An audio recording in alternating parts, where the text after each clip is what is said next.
चुनौती सिर्फ कोरोना की तीसरी लहर को रोकने भर की नहीं है, बल्कि इस लहर से बच्चों को बचाने की भी है। क्योंकि ऐसे दावा किया जा रहा है कि तीसरी लहर अगर आई तो इसकी चपेट में बच्चे बड़ी संख्या में आ सकते हैं। इसलिए हमारी आपसे गुजारिश है कि जो अगली खबर हम आपको दिखाने वाले हैं वो आप ध्यान से देखें। हमारा मकसद आपको डराने का नहीं है, बल्कि देश के हर माँ बाप को आगाह करने का है, क्योंकि सावधानी ही बचाव है।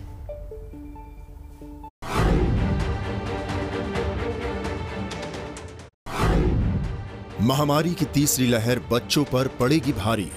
बच्चों में भी जल्दी से जल्दी वैक्सीनेशन ड्राइव शुरू करें। बच्चों को बचाने के लिए कैसी है तैयारी?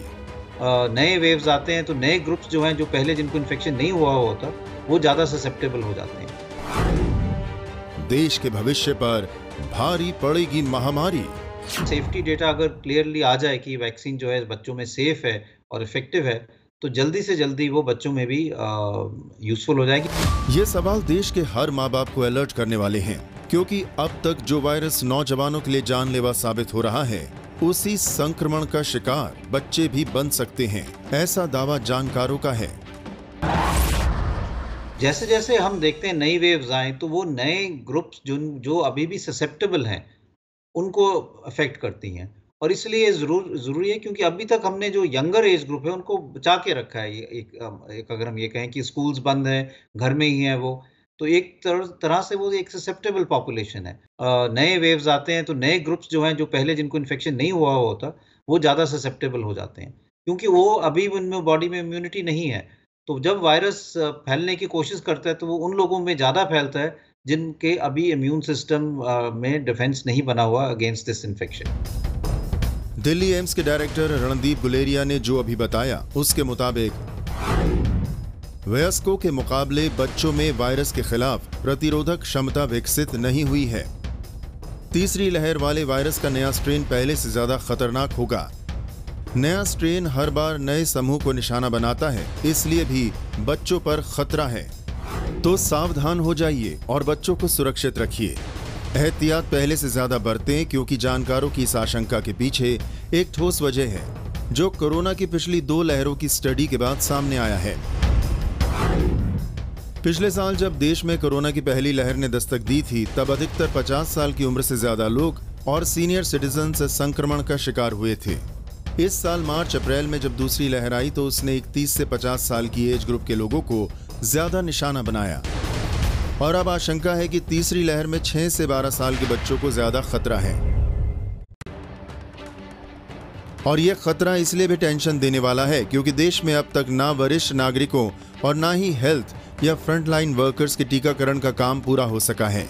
सरकार ने 1 मई से 18 साल के ऊपर के लोगों के लिए भी टीकाकरण अभियान चलाया है, लेकिन यह अभियान भी सुस्त रफ्तार से ही चल रहा है। ऊपर से वैक्सीन की कमी ने काम को और पेचीदा बना दिया है।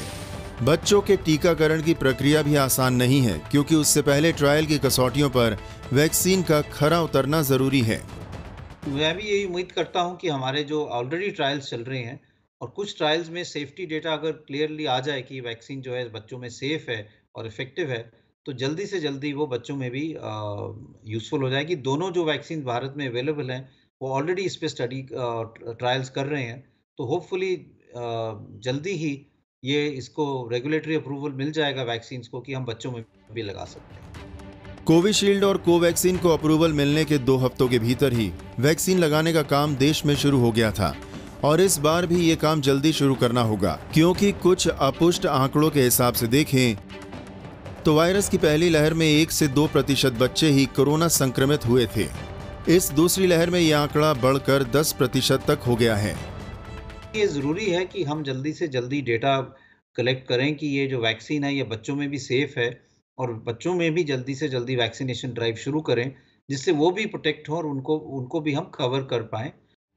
और तीसरी लहर से पहले बच्चों के लिए टीका ना आना चिंता की खबर है। हालांकि कुछ देश ऐसे भी हैं जिन्होंने बच्चों के टीकाकरण का अभियान अभी से शुरू कर दिया है। कनाडा ऐसा पहला देश था जिसने 12 से 15 साल के बच्चों को फाइजर की वैक्सीन लगाने की अनुमति दी थी। अब अमेरिका ने भी 12 से 15 साल के बच्चों के लिए फाइजर की दवा को इमरजेंसी ऑथराइजेशन दे दी है। The president also announced that should the FDA issue an emergency use authorization of the Pfizer vaccine for individuals ages 12 to 15, we already have in place the operational and public education plan to immediately hit the ground running. Over 15,000 local pharmacies will be ready to vaccinate 12 to 15-year-olds. And we are working to get more pediatricians and family doctors to offer vaccinations in their offices to make it as easy and convenient for adolescents to get vaccinated. बच्चों को लेकर UNICEF ने भी चिंता जताई है। UNICEF, of course, is very concerned about this deadly daily surge in new cases. The wave is almost 4 times the size of the first wave, and the virus is spreading much faster. On an average, there were more than 4 new cases every second and more than 2 deaths every minute in the last 24 hours. What is happening in India should raise alarm bells for all of us. The pandemic is far from over. COVID-19 cases are rising at an alarming rate across South Asia, especially in Nepal, Sri Lanka, and the Maldives. On the numbers of children directly affected by the virus, we aren't seeing yet any indication that the proportion is any different to what we saw in the first wave. However, the numbers are far greater. We've seen the virus entering a household. It just takes one member in the household to be affected, and it seems to spread like wildfire throughout the family. तो ऐसे में जब दुनिया अपने बच्चों को सुरक्षित रखने के लिए टीकाकरण अभियान चला रही है, तो भारत को भी इस काम में तेजी लानी ही होगी। कोरोना की दूसरी लहर रोजाना कहर बरपा रही है। दुख की बात तो यह है कि संक्रमण तो बढ़ ही रहा है, मरने वालों का आंकड़ा भी दिन प्रतिदिन बढ़ता जा रहा है। लोग जैसे जिंदगी की जंग हारते जा रहे हैं और मन में यह डर इतना ज्यादा बैठ गया है कि वो बचाव के लिए अलग अलग तरीके अपना रहे हैं। लेकिन सवाल यह है कि क्या वो तरीके कारगर हैं?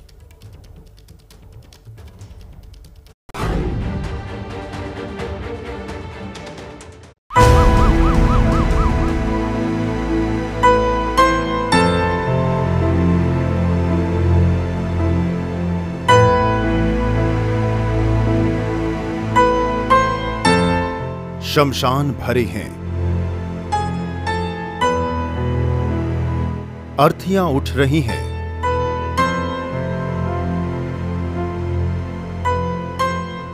अपने दम तोड़ रहे हैं।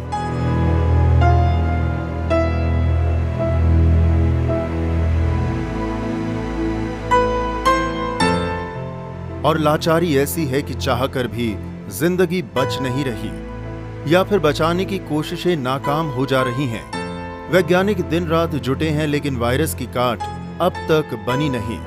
तो ऐसे में करें तो करें क्या? इसका ठोस जवाब किसी के पास नहीं।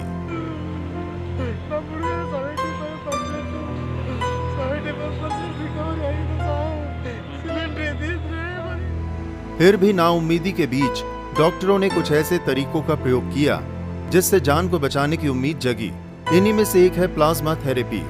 कहा गया है कि जो लोग कोरोना को मात देकर लौटे हैं, वो अपना प्लाज्मा देकर दूसरों की जान बचा सकते हैं। इसलिए आज हर सोशल मीडिया प्लेटफॉर्म पर लोग प्लाज्मा के लिए मदद की गुहार लगा रहे हैं।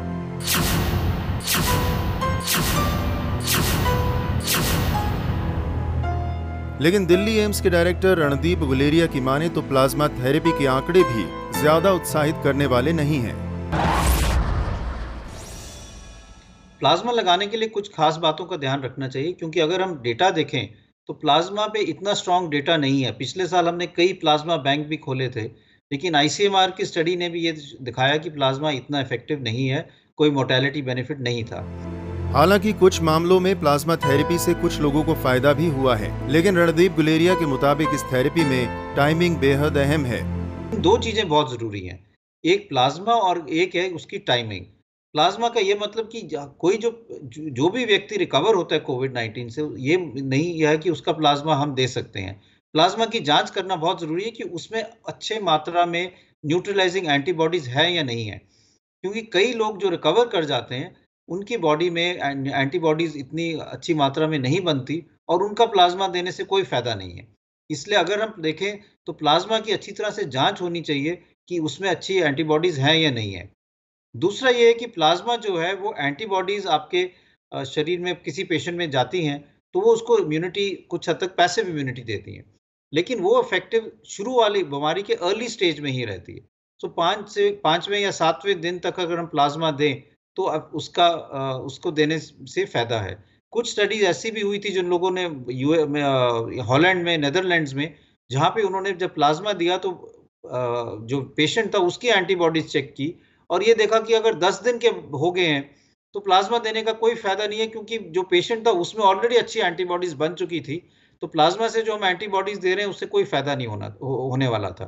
तो ये बहुत ज़रूरी है कि हम प्लाज्मा जो है उसकी जांच करें कि उसमें एंटीबॉडीज अच्छी हैं और अर्ली स्टेज में ही प्लाज्मा का कोई फायदा है, बाद में देने में कोई ज़्यादा फायदा नहीं है। कोरोना की वजह से देश में अफरा तफरी का माहौल भी बना है। कुछ लोग घरेलू नुस्खे इस्तेमाल कर रहे हैं तो कुछ डॉक्टरों की सलाह पर ही दवा ले रहे हैं, लेकिन कुछ लोग ऐसे भी हैं जो संक्रमण के शुरुआती दौर में ही स्टेरॉइड का सहारा ले रहे हैं। लेकिन रणदीप गुलेरिया की माने तो भविष्य में ऐसे लोगों को गंभीर संकट का सामना करना पड़ सकता है, क्योंकि स्टेरॉइड शरीर पर उल्टा असर कर सकता है। बीमारी के बारे में थोड़ा समझना बहुत ज़रूरी है, क्योंकि अभी भी लोग सोचते हैं कि रेमडेसिविर दे देते हैं, स्टीरॉयड दे देते हैं। गाइडलाइंस में भी दिखाया, होम आइसोलेशन की गाइडलाइंस में इनकी कोई ज़रूरत नहीं है। मिस यूज़ ऑफ ड्रग्स जो है, चाहे वो ऑक्सीजन की बात, चाहे रेमडेसिविर की बात हो, चाहे स्टीरॉयड्स की बात हो, उसको हम बिल्कुल मिस यूज़ ना करें, क्योंकि उससे नुकसान ज़्यादा है, फ़ायदा कम है। इससे इनकार नहीं किया जा सकता कि कोरोना संक्रमण खतरनाक रफ्तार से बढ़ रहा है, जिससे लोगों का डरना लाजमी है। लेकिन इस अफरा तफरी के माहौल में जरूरी है कि आप किसी भी दवा के सेवन से पहले डॉक्टरों की सलाह जरूर लें।